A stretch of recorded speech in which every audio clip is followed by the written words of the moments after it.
பேச கேட்கணும். கவிஞர் கே. ஸ்டாலின் அவர்களுடைய பொம்மை ராஜா கவிதை தொகுப்பு இந்த திருக்கோவிலூர் மண்ணில் பேச அழைத்த திரு அசதா அவர்களுக்கு முதலில் என்னுடைய நன்றியை நான் தெரிவித்துக் கொள்கிறேன்.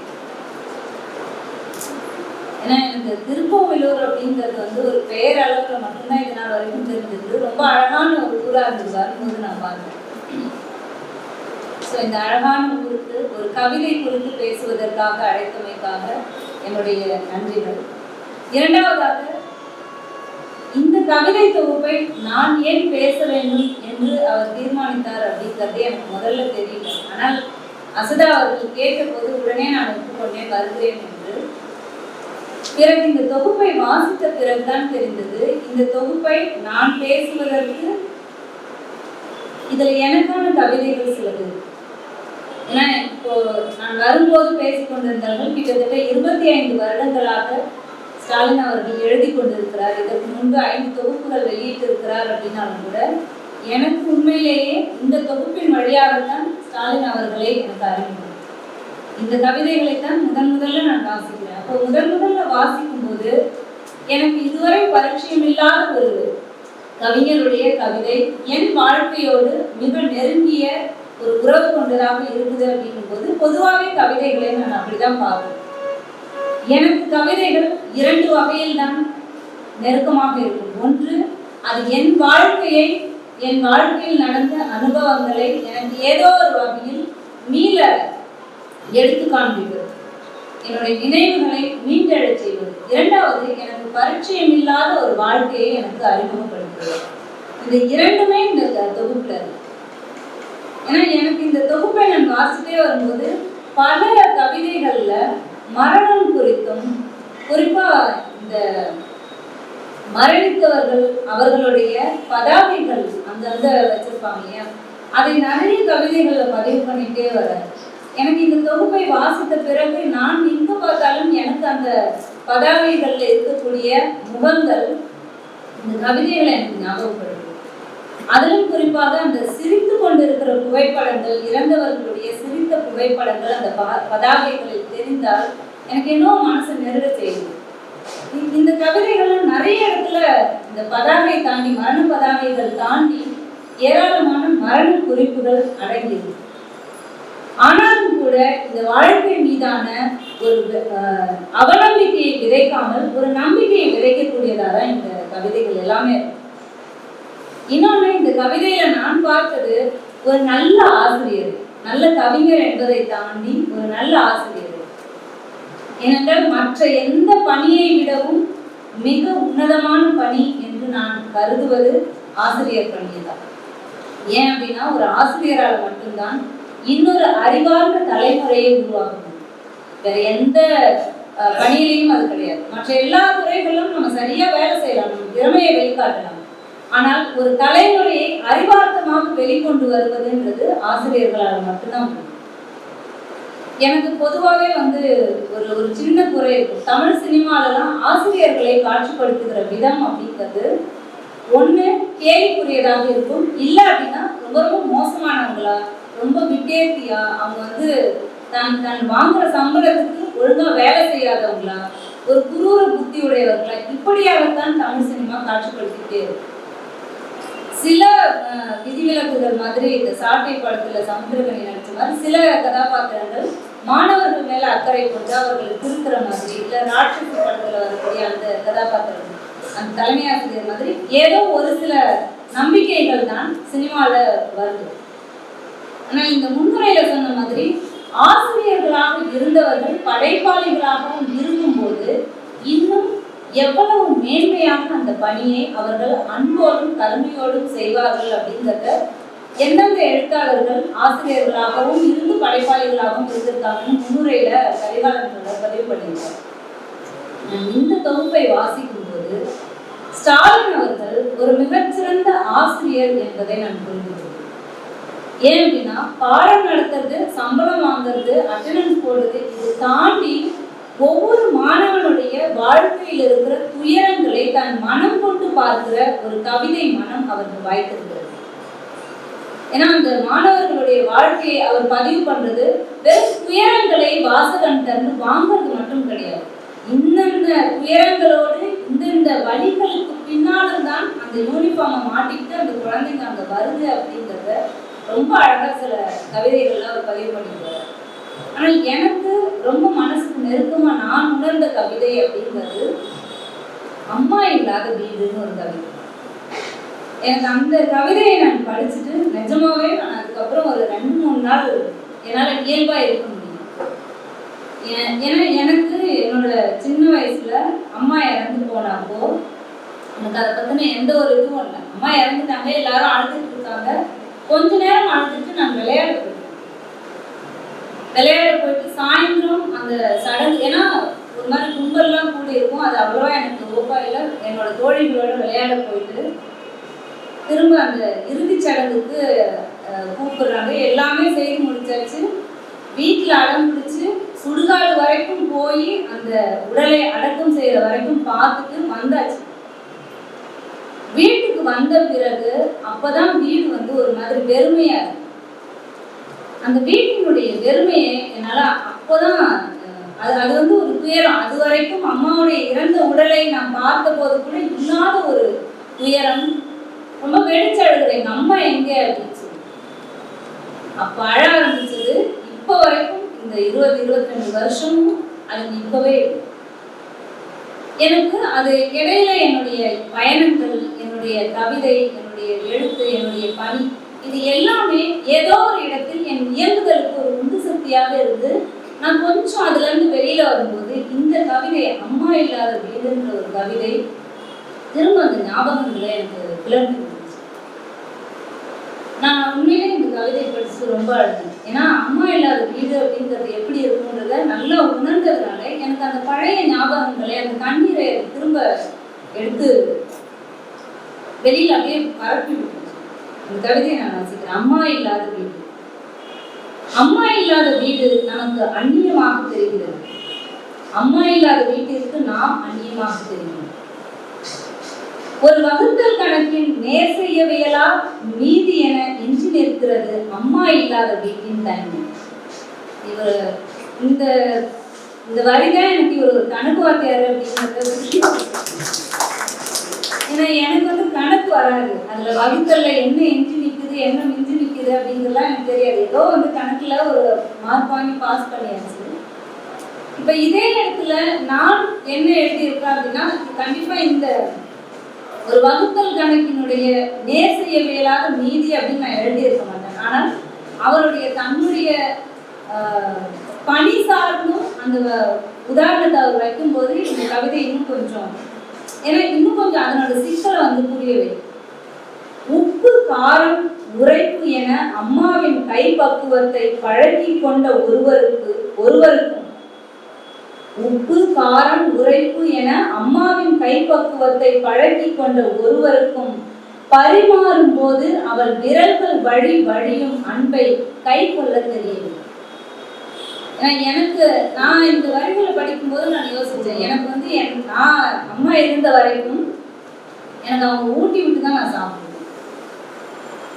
என் கையால சாப்பாடு பிசைஞ்சு நான் சாப்பிட்டதே கிடையாது. ஆனால் அம்மா இறந்த அன்றிலிருந்து என் சாப்பாடு தட்டுல போடுறாங்க, நல்ல காரசாரமான உணவு, நல்ல பிடித்த உணவு. ஆனாலும் கூட அம்மா ஊட்டி விடுறதுக்கு இல்லையேன்ற அந்த இடம் வந்து இட்டு நிரப்ப முடியாத ஒரு இடமா தான் இருக்கு. அம்மாவின் தோட்டத்திற்கு யாரேனும் நீர் பாய்ச்சும் போது கீரைகள் என்னவோ யார் சாப்பிடவும் தன்னை ஒப்பு கொடுப்பது போல இயல்பாகத்தான் இருக்கின்றது. இந்த பூச்செடிகள் தான் வேண்டாத ஒருவரிடமிருந்து அன்பளிப்பை பெற்றுக்கொள்வது போல பாவனை காட்டுகின்றன. எனக்கு இந்த பூச்செடி தான் நான் அப்படின்னு எனக்கு தோணுச்சு. இல்லாத அம்மாவை இட்டு நிரப்பிக்கொள்ள வழி தெரியாத வீட்டின் வாசல் தெருவையே உற்று நோக்கி கொண்டிருக்கிறது. அம்மாவின் சாயலில் யாரேனும் வந்துவிடக் கூடும் என்று அந்த கவிதை. இந்த அம்மாவின் சாயலில் யாரேனும் வந்துவிட மாட்டார்களா அப்படின்னு அந்த வீட்டு வாசல், அது வீட்டு வாசல் அல்ல, அந்த அம்மாவுக்காக ஏங்குற அந்த குழந்தை மனசுதான். இதை ரொம்ப அற்புதமா என்னால வந்து ரொம்ப கனெக்ட் பண்ணிக்க முடிஞ்ச ஒரு கவிதையா நான் இதை பார்க்கிறேன். ஏன்னா எத்தனை வயசானாலும் அம்மா என்பது அம்மா தான். அதே மாதிரி இன்னொரு கவிதை வந்து இறந்தவளின் விரல்கள் அப்படின்னு ஒரு கவிதை இருக்கு. எனக்கு இந்த இறந்தவர்களை பற்றியே அவர் எழுதிட்டு இருக்கும்போது மரணம் என்பது அதிகமான ஒரு பாதிப்புக்கு உள்ளாகி இருக்கு. பொதுவா சொல்லுவாங்க தாகூருடைய எழுத்தினுடைய அடிநாதமாக இருந்தது அவருடைய வாழ்க்கையில் அவருடைய உறவுகள் உடைய மரணம் தான் அவரை இந்த அளவுக்கு எழுத்தின் மீது அவரை உந்தி தள்ளியது அப்படின்னு சொல்லுவாங்க. இவருக்கும் இந்த மரணம் அப்படிங்கிறது ஒரு பெரிய உந்து சக்தியாக இருந்து அந்த வழியிலிருந்து மீண்டு வர்றதுக்காக இந்த கவிதையை அவர் கை கொண்டாரோ அப்படின்னு இந்த தொகுப்பை படிக்கும் போது எனக்கு தோணும். அந்த இறந்தவரின் விரல்கள் அப்படிங்கிறதுலையும் ஒரு மகளுடைய அந்த கண்ணீர் அதைத்தான் அவர் பதிவு செய்யறது.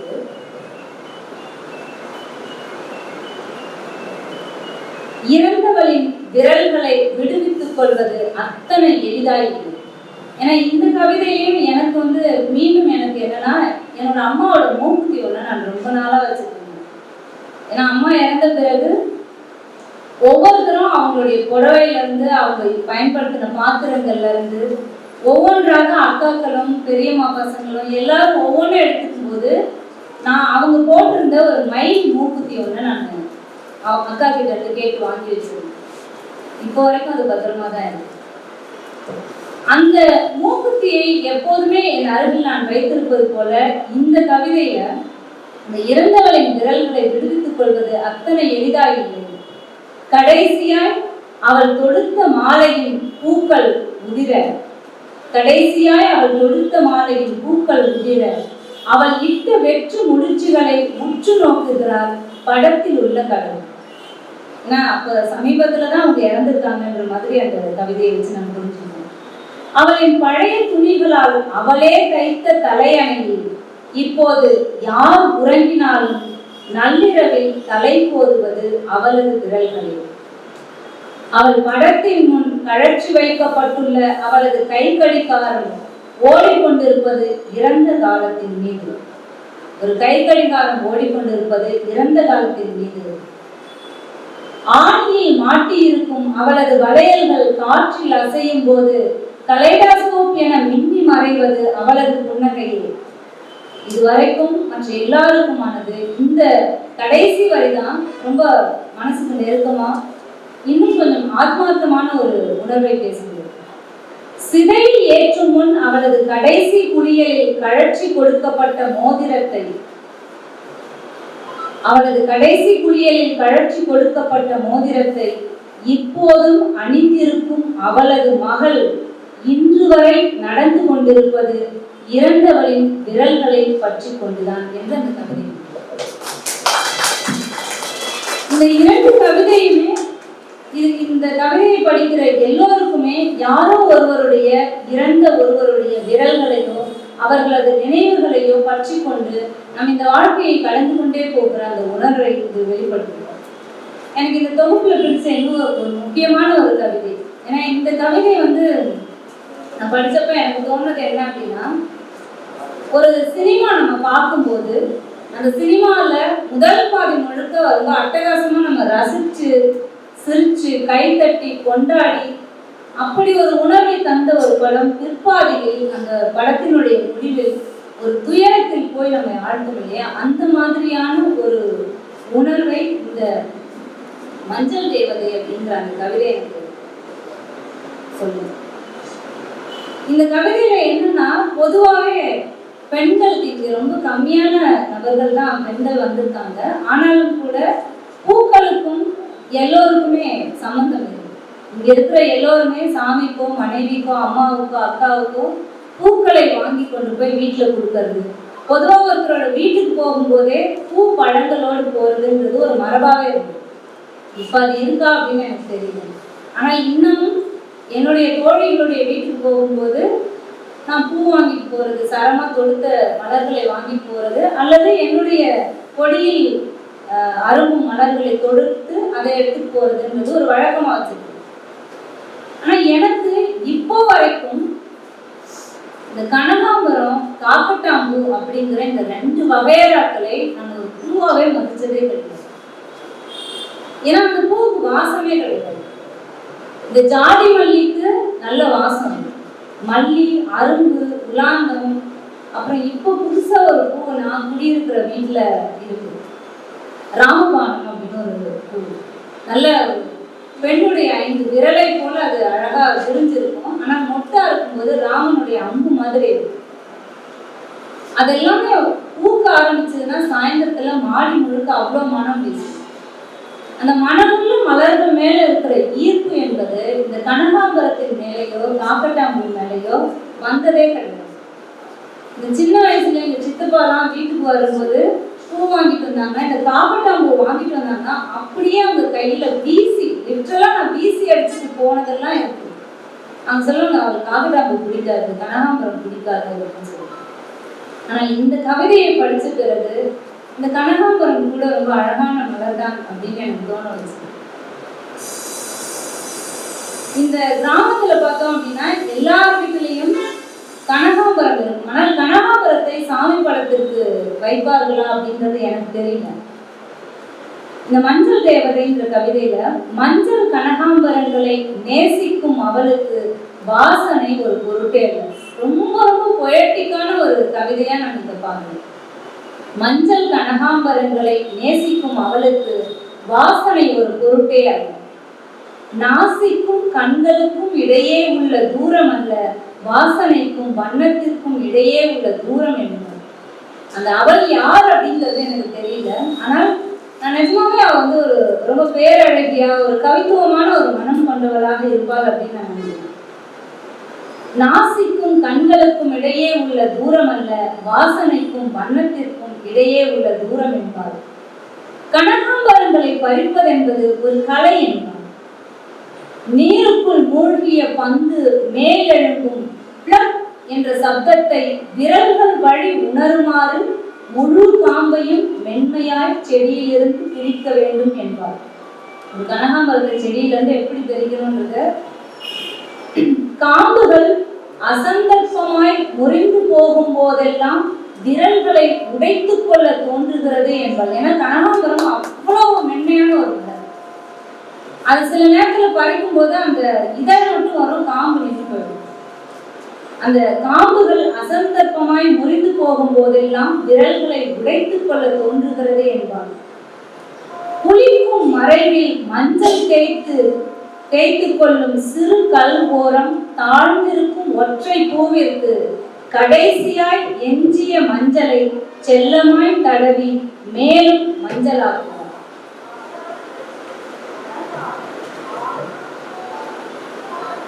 பின் மதிய மழையில் எல்லோரும் வீதியை பார்த்து கொண்டிருக்க இவள் மட்டும் தோட்டத்தில் நனையும் பூக்களை ரசித்தபடி இருப்பார். தன் தலைப்பட்டு நசுங்குவதை பொறுக்காமல் தலையணைக்கு பக்கத்தில் பூச்சரத்தை எடுத்து வைத்தே உறங்குவார். எனக்கு தெரிந்து பூக்கள்லையே 2-3 நாள் வச்சு நம்ம பயன்படுத்தலாம் அப்படின்னா அது கனகாம்பரத்துக்கு தான் நினைக்கிறேன். எளிதில் வாடாது அப்படின்னு. தலையணைக்கு பக்கத்தில் பூச்சரத்தை எடுத்து வைத்தே உறங்குவார். முற்றிய விதைகள் மேல் தண்ணீர் தெளித்து வெடிக்க வைத்து அற்று போகாமல் பூச்செடிகளின் வம்சம் காப்பார். பட்டாம்பூச்சியை ஒத்த பறிக்க மறந்த ஒற்றை கனகாம்பரம் காற்றில் மிதந்தபடி வருவது அவளை தேடியும் இருக்கலாம், அல்லது அந்த பூவை சுமந்து வரும் காற்றே 2 ஆண்டுகளுக்கு முன்பு இறந்த அவளாகவும் இருக்கலாம் என்ற கவிதை. இதெல்லாம் சொன்ன ஒரு நல்ல ஒரு சுவாரஸ்யமான ரசிக்க தகுந்த ஒரு முதல் பாதையை கொண்ட ஒரு திரைப்படம், ஒரு துயரமான ஒரு இறுதி காட்சியோடு முடிவது மாதிரி அந்த பெண்ணின் இறப்பை ரொம்ப கவித்துவம், துயரம் மிகுந்த ஒரு கவித்துவத்தோடு அவர் சொல்லி முடிக்கிறார். இப்படி இந்த தொகுப்புல சிலாகிப்பதற்கு ஏராளமான கவிதைகள் இருக்கு. கடைசியா ஒரே ஒரு கவிதையை மட்டும் நான் சொல்லி முடிக்கணும்னு நினைக்கிறேன். எனக்கு இந்த தொகுப்புல கவிஞர் வண்ணதாசனுடைய சாயலோடு பல கவிதைகள் இருக்கிறத பார்க்குறேன். அந்த மென்மையான அழகியல் உணர்வை கவிதையாக்குகிற அந்த தன்மை. அதே மாதிரி சில கவிதைகள்ல எனக்கு நான் முத்துக்குமாரை ஞாபகப்படுத்துகிறது இந்த கவிதைகள். ஏன்னா நான் முத்துக்குமாரும் இந்த பள்ளி பருவங்களை பற்றி, பதின் பருவங்களை பற்றி, கிராமத்து வாழ்வியலை பற்றி, உறவுகளை பற்றி ரொம்ப யதார்த்தமாக பதிவு செய்யக்கூடிய ஒரு கவிதை. எனக்கு இந்த கவிதையில நான் ரொம்ப ரசிச்சது என்ன அப்படின்னா, பொதுவாகவே இன்றைக்கு இருக்கக்கூடிய இந்த கடந்த ஒரு 5 ஆண்டுகள்ல கவிதையை வாசித்தவர்களுக்கு தெரியும். இந்த உறவுகளில் இருந்து விடுபட்டு தன்னுடைய மனம் சார்ந்த அனுபவங்களை, அந்த உணர்வுகளை மட்டுமே விதந்தோதுகிற கவிதைகள் தான் ஏராளமாக வந்து கொண்டிருக்கிறது. தன்னுடைய துயரம், தன்னுடைய காதல், தன்னுடைய தோல்வி, தன்னுடைய எதிர்பார்ப்பு, லட்சியம், இப்படியாக ஒரு மனித மனத்தினுடைய ஏக்கங்களே கவிதைகளாக வரும்போது, இவருடைய கவிதைகள் அதுல இருந்து சற்று மாறுபட்டு ஒரு அப்பா விடுதியில ஒரு மகனை விட்டு விட்டு வரக்கூடிய அப்பாவை இந்த கவிதை பேசுகிறது. ஒரு விடுதியில இருந்து வரக்கூடிய மகள் எப்ப அடுத்து வருவான்னு கலந்தரை பார்க்கிற ஒரு அப்பாவை பேசு. ஒரு அம்மாவை விட்டுட்டு தன்னை விட்டுட்டு ஓடி போன ஒரு அப்பாவை எப்போதும் தன் இனிஷியலாக சுமந்து கொண்டு இருக்கிற ஒரு மகனுடைய கண்ணீரை பேசு.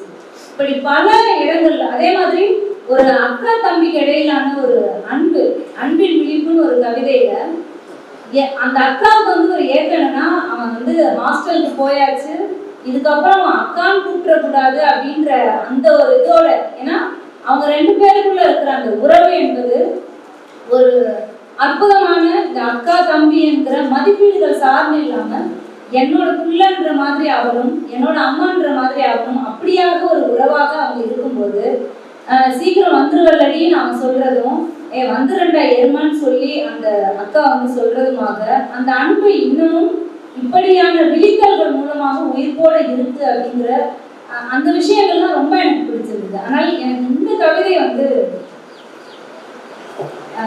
ரொம்ப ரொம்ப பிடித்த ஒரு கவிதையா இருக்கு. இனிஷியல்களோடு அழைக்கப்படுபவர். இந்த இனிஷியலோடு இதுவும் வந்து ஒரு பள்ளிக்கூடம் சார்ந்துதான் இங்க இருக்கிற நிறைய பேருக்கு தெரியும். ஒரு பள்ளிக்கூடத்துல ஒரு வகுப்புல ஒரே பெயரில் 2 பேர் அல்லது 3 பேர் இருந்தால் K Suresh, M Suresh, R Suresh அந்த மாதிரி இனிஷியலோடு அவர்கள் மட்டும் அழைக்கப்படுவார். இது விதிவிலக்கா நம்ம சினிமா நடிகர்களை இன்னமும் வந்து கேஆர் விஜயா அப்படின்னு பேர் சொல்ற அந்த இனிஷியலோட சொல்ற வழக்கம் இருக்கும். நம்ம ஏன் சொல்றோம்னா தெரியாது. ஆனால் பள்ளிக்கூட வகுப்புகள்ல இப்படி இனிஷியலோடு அழைக்கப்படுபவர்கள் அப்படிங்கிறவங்க அது வந்து ஒரு பால்ய காலத்தினுடைய நினைவு. இந்த பால்ய காலத்துல நம்ம பெயர் சொல்லி அழைப்பவர்கள், இப்ப எனக்கே கூட யாராவது என்ன ஜெயபாரதி அப்படின்னு கூப்பிட்டா எனக்கு அப்படியே என்னோட நினைவு வந்து என்னோட பள்ளி காலத்துக்கு என்னோட திருநாவலூருக்கு போயிடும். நான் திருநாவலூர் தாண்டி வேற எங்கேயும் என்னை ஜெயபாரதி முழு பேர் அழைத்து கூப்பிட்டதே கிடையாது. அதே போல என்னுடைய நெருங்கிய தோழிகள், பள்ளி தோழிகள் ஜெயா அப்படின்னு, ஏன்னா எல்லாருக்குமே என்னை வந்து மனுஷி அப்படின்னு தான் தெரியும். எல்லாருமே மனுஷின்னு தான் கூப்பிடுவாங்க. இன்னும் சொல்ல போனால் நான் படித்த பாண்டிச்சேரி யூனிவர்சிட்டியிலையுமே அந்த ஜெயபாரதின்றது மறைஞ்சு மனுஷின்னு தான் என்னோட பேராசிரியர்களும் கூப்பிடுறாங்க. அந்த சூழ்நிலை எனக்கு யாராவது என்ன ஜெயபாரதி அப்படின்னா ஜெயான்னு கூப்பிட்டா என்னுடைய ஸ்கூல் ஃப்ரெண்ட்ஸு ஞாபகம் வந்துடும். எனக்கு அப்படியே வந்து அந்த யூனிஃபார்ம் போட்டு அந்த மரத்தடியில் உட்காந்து பாடம் கேட்டு அந்த வாழ்க்கைக்குள்ள நான் போயிடுவேன். ஸோ அப்படியான ஒரு நினைவை பேசுகிற ஒரு கவிதை. ஒரு வகுப்பில் ஒரே பெயருடன் 3 பேர் சேர்ந்ததற்கு மூவருமே பொறுப்பில்லைதான். வருகை பதிவில் இவர்கள் பெயர் மட்டுமே இனிஷியலோடு அழைக்கப்படும். பின்னாட்களில் முருகக்கடவுள், முருகக் கோயில், பேருந்து நிறுத்தம், முருகன் தியேட்டர் என இவன் பெயர் இணைந்து வந்த எந்த நேரத்திலும் இது தன் பெயர் என்று உணர்ந்ததே. பெயர் கொண்ட ஒருவர் ஒரு பெரிய பிசினஸ் மேனானது, ஒரு பெரிய சமூகத்தில் மதிப்பு தகுந்த ஒரு நபராகி அவருடைய பெயர்ல பல விஷயங்கள், பல நிறுவனங்கள் உருவான போதும் கூட தன்னுடைய பெயராக அவன் உணர்ந்ததே இல்லை. இன்று கடைவீதியில் தாண்டி போய்விட்ட என்னை டேய் சீமுருகா என்று அழைத்த பள்ளிக்கார நண்பன் நெருங்கி வந்து கடந்து போன 10 ஆண்டுகளை கையளித்து சென்றான் என்று அந்த கவிதை. இது நம்முடைய பள்ளிக்கால நண்பர்களை தவிர்த்து வேற யாரும் இவ்வளவு உரிமையோட நம்ம கூப்பிடவே மாட்டாங்க. இப்படி இந்த தொகுப்பு முழுக்க நாம் சிலாகித்து பேசுவதற்கு ஒவ்வொருவருக்கும், இப்ப எனக்கு இந்த ஒரு 4-5 கவிதைகள் பிடிச்சிருக்கு அப்படின்னா இன்னும் நான் நிறைய கவிதைகளை மடிச்சு வச்சேன். இந்த நிறைய கவிதைகள் இருக்கு. ஒவ்வொருத்தருக்கும் அவர்களுடைய பால்யத்தை, அவர்களுடைய வாழ்க்கையை நினைவு கூறுகிற, அவர்களுடைய நினைவுகளை கிளர்த்தி விடுகிற ஏராளமான வரிகளும் கவிதைகளும் இந்த தொகுப்புல இருக்கு. சொல்ல போனால் இது ஒவ்வொருவருக்குமான கவிதையை இந்த தொகுப்பு முழுக்க கொண்டு இருக்கு அப்படின்னு தான் நான் சொல்லணும். இந்த தொகுப்பை வாசிக்க கொடுத்ததற்கும் இதை குறித்து பேசுவதற்கு நேரம் அளித்ததற்கும் மிக்க நன்றி. ஸ்டாலின் அவர்களுக்கு என்னுடைய அன்பு வாழ்த்து. அனுபவங்களை நினைச்சதுல ஸ்டாலினுடைய சிறப்பான விரிவான ஒரு